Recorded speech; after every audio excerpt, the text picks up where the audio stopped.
छेली गुहाल निआं लगईदेले दुर्वृत्त निआरे पोड़ी होई 50 रु ऊर्ध्व छेली जीवंत दग्ध। एभली एक अभावन घटना घटी गंजाम जिला खलिकोट थाना अंतर्गत पथरा गाँ निकटस्थ कंकेई ठारे। कंकेई गाँव में बी गोपी पात्र निज गुहाल घरे 100 रु ऊर्ध्व छेली बांधिथिले।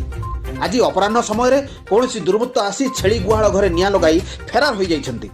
छेली गुहालटी गाँ ठारू किछु दूर में थिबारु निआं लागिबा खबर बहु विलंबर जानिथिले मालिक गोपी पात्र।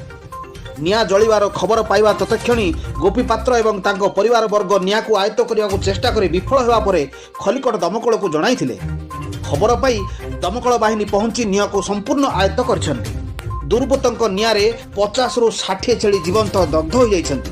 तेबे पूर्व शत्रुता को केंद्र करी केही दुर्वृत्त निआं लगाइथिबा कहिछन्ति छेली मालिक। आज्ञा आपन नांटा बी गोपी पात्र कौन होइतला घटना आज घटना बोले आ मोर तो जनकर अच्छी से रागरे लगे देछन्ति तुम ए करी सब बेले ईर्ष्या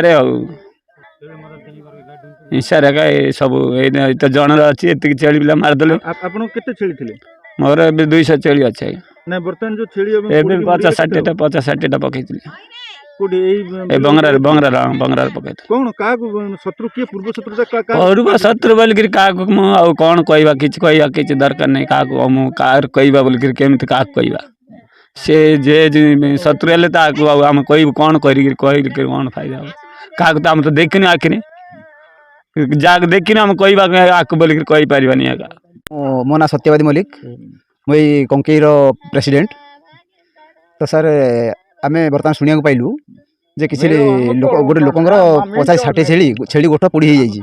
तो आम देखला सतरे पोड़ी हो जाइए कि सर से शोकाकूल परिवेश परिवार को आम गवर्नमेंट को अनुरोध करूँ किसी सहायता दो जहाँफल से उपकृत हे से लोक से छेली चाष द्वारा ता पिलापिली उपकृत होते से बंचुला। एति सरकार को मोर अनुरोध जे तुरंत दुख को लाघव करा जाओ।